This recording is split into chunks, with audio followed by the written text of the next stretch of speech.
Supreme कोर्टाचा वकील अशा छोट्याशा शहरात येऊन एका JMFC कोर्टात आर्ग्युमेंट करतो आणि ती माझ्याकरता, माझ्यासारख्याच्या विरोधात. नो डाऊट प्रसिद्धी चांगली असेल मला, कराच केस तुम्ही. त्याच्यावर प्रशांत काही न बोलता निघून गेला.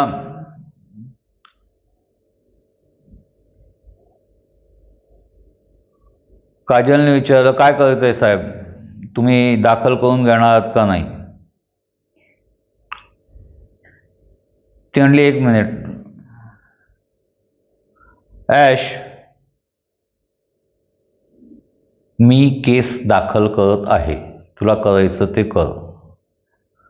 अश्विनीनं पटवर्धनांकडे बघितलं आणि सांगितलं, पटवर्धन ज्याच्या खात्यांना या को ओनर आहेत, को जॉईंट ॲप्लिकंट आहेत, या बाईला स्वतःचं उत्पन्न नाही आणि मुळात ती बाई आहे, या दोन गोष्टीचा विचार करता ज्याच्या याच्यातनं पैसे जातात त्यांचं स्टेटमेंट घेतल्याशिवाय तुम्हाला FIR दाखल करता येणार नाही.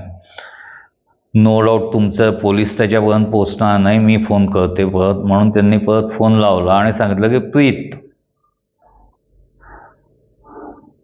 प्रशांतला पाठवायची गरज नव्हती, मी बोलवून घेऊ शकत होते, माझी मी केस लढायला तयार आहे, तू माझ्याकरता कोणालाही पाठवू नकोस. तुला तुझ्या कामातनं वेळ नाहीये, तुझी बायको आत्ता माझ्यावर FIR दाखल करते, ती दाखल साधारण मी 15 मिनिटाचा वेळ आहे, त्या 15 मिनिटात केस दाखल झाली की मला लॉकअप रूममध्ये पाठवलं जाईल, ताब्यात घेतलं जाईल थोडक्यात पोलिसांकडनं. तर जामीन हे ते काय करायचं ते माझं मी बघते, पण बाहेर आल्यानंतर तुझं काय करायचं हे मीच ठरवणार आहे, हे लक्षात ठेव. आणि तिनं फोन ठेवून दिला. ॲब्सोल्युटली 7व्या मिनिटाला प्रीतम तिथं हजर झाला. त्याने आत आला, आल्या आल्या बायकोला हे केलं, काय चाललंय तुझं? अहो नाही, दर महिन्याला तुमचे 3,000 रुपये जातात. एक मिनिट, माझे जात आहेत ना, कमवतो मी आहे ना, तुला काय एवढी काळजी पडली आहे? Just go to home. मला परत असा वेडेपणा नकोय. माझ्या एकेका तासाची किंमत, एकेका मिनिटाची किंमत लाखो रुपये आणि तू 3,000 रुपयांकरता गेट आउट म्हणल्यावर त्या वेळेला काजलचा चेहरा एकदम उतरला. तिनं पर्स आहे ते उचलली आणि ते, एक मिनिट मिस्टर पटवर्धन, तुम्ही काही लेखी तक्रार लिहून घेतलेली आहे? पटवर्धन म्हणले, नाही. ठीक आहे, say sorry to her and go. काजलला काय करावं कळना, नवराच बोलतोय आता म्हणल्यावर तिनं ॲशकडं बघून सॉरी म्हणली आणि निघून गेली. डोळे तिचे पाण्याने भरलेले होते, व्यवस्थित तिचा अपमान झालेला होता. सो प्रीत,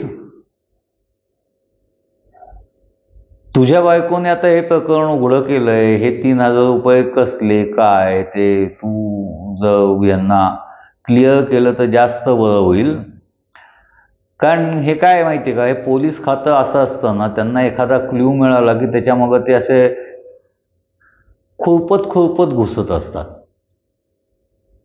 मग ते समोरच्या माणसाला काही वेदना होतील, जखमा होतील, याचं त्यांना काही घेणं देणं नसतं.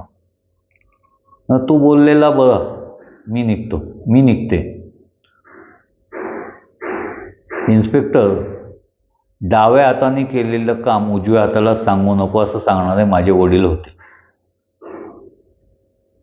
मिस अश्विनी अनाथ आहेत, त्यामुळं फार ते शाळकरी वयातले असल्यापासून मी माझ्या त्यावेळेला पॉकेट मनीतला आणि आता कमाईतलं एक्स अमाऊंट तिला मदत म्हणून देतो.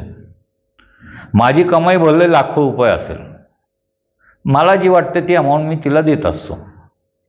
सध्या गेले 2-3 वर्ष 2,000-3,000 रुपये देतोय.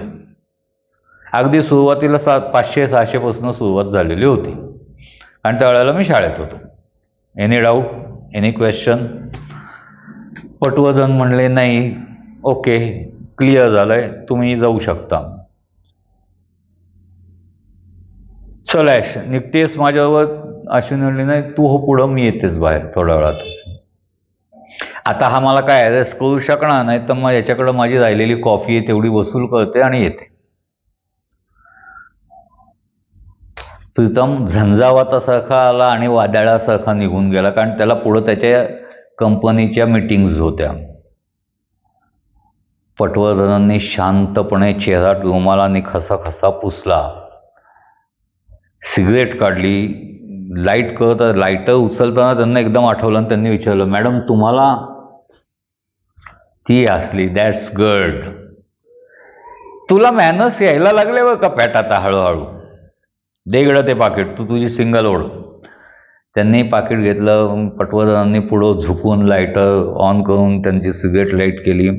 कॉफी मागवली, ब्लॅक कॉफी मागवली दोघांनी, याच्याकरता खोतकरांना सांगून.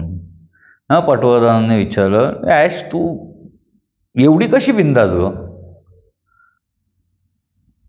तुला काही वाटलं नाही या गोष्टीचं? अश्विनी हसली, म्हणली, वाटायचंय काय पॅट त्यात? मी जर काही गुन्हा केलेलाच नाहीये तर मी का घाबरू कोणाला? आणि जळणारे म्हणशील ना, मी अशी वागते म्हणून तूही जळतोस माझ्यावर. तुझी अपेक्षा असते की बा इन्स्पेक्टर आहे मी, मग खुर्चीवर बसलं, रुबाबदार आहे, माझ्या हातात काठी आहे, माझ्या कमरेला पिस्तूल आहे, डोक्यावर कॅप आहे, खांद्यावर स्टार आहेत. म्हणलं या मुलींना घाबरायला पाहिजे, सर करायला पाहिजे, 4 वेळा मला म्हणायला पाहिजे की नाही सर चुकलं माझं. मी त्यातली नाही. या गोष्टीवरनं तूही जळतोस माझ्यावर. हा जळण्याबद्दल काही नाही, सांगते जोच तोपर्यंत माझ्या मागं सत्य आहे तोच तोपर्यंत तूही माझं काही वाकडं करू शकणार नाहीस. Am I right? या I am right. Anyhow, thanks for coffee म्हणून तिनं सिगरेट विझवली, कॉफी संपवली आणि निघाली. त्यावेळेला तो पटवर्धन म्हणला, ॲश मला तुला समजून घ्यायला आवडेल जास्त. आज संध्याकाळी 8 वाजता माझ्या घरी ये, जेवायची तुझी व्यवस्था करून ठेवते. तू भी क्या याद करेगा असं जेवण तयार करते. ये, पण मित्र म्हणून ये, इन्स्पेक्टर म्हणून नाही. इन्स्पेक्टरशी मी बोलेन तर कायद्याने बोलेन, मित्राशी माझ्या आगळपगळ गप्पा होऊ शकतात. तोही हसला, डन. ती गेली. याने खोतकरला आवाज दिला, खोतकर मला एक अशा प्रकारचा रेकॉर्डर आणून द्या की ज्याला मी टचही न करता तो कमीत कमी 4 तास रेकॉर्डिंग कंटिन्युअस करत राहील. खोतकर म्हणले, ठीक आहे, करतो व्यवस्था. बारीक आवाज हे असला पाहिजे, मात्र त्याचा हे स्ट्रॉंग असला पाहिजे, माईक स्ट्रॉंग असला पाहिजे, जेणेकरून मी इवन वॉच पॉकेटमध्ये जर ठेवलेला असेल तर रेकॉर्ड त्याने आसपासच्या आवाजासकट सगळं रेकॉर्डिंग नीट केलं पाहिजे. सर तुमच्या मोबाईलमध्येच ती सोय आहे, फक्त रेकॉर्डिंग ऑन करा आणि सुरुवात करा. 3 तासाचं होईल का नाही माहीत नाही, जितकं होईल तेवढ्या याच्यात तुम्हाला व्यवस्थित पुरावे मिळालेले असतील असं म्हणता येईल आपल्याला. ठीक आहे म्हणले.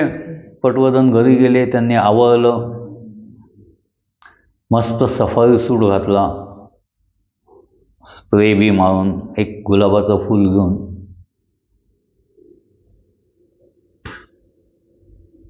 संध्याकाळी बरोबर 8ला 5 कमी असताना ॲशच्या फ्लॅटच्या दारात हजर. बेल वाजवली. सुंदर सुमधुर आवाजात किणकिण किणकिण किणकिण ऐकायला हळूहळू त्याची लय वाढत चाललेली होती. ती लय वाढून संपत असतानाच दरवाजा उघडला गेला. समोर ॲश उभी होती. नेव्ही ब्ल्यू कलरचा फुल 1 पीस घातलेला होता.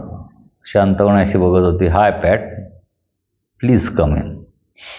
पटवर्धनाने अगदी रोमॅन्टिकपणे गुलाबाचं फूल समोर केलं आणि तुझ्या सारख्या सुंदर फुलाला हे गुलाबाचं फूल लवकर हातात घे, नाही तर ते कोमेजेल. कारण त्यालाही त्याच्यापेक्षा सुंदर असलेलं फूल दिसलं तर थोडीशी तरी जेलसी होईल ना. वाव, पॅट, हे दिवसभर झोपून पाठ करून आलायस का? तुला असं काही सुचतं? तू रोमॅन्टिक देखील आहेस? नाही म्हणजे इतके दिवस तर मी तुला दगड समजत होते.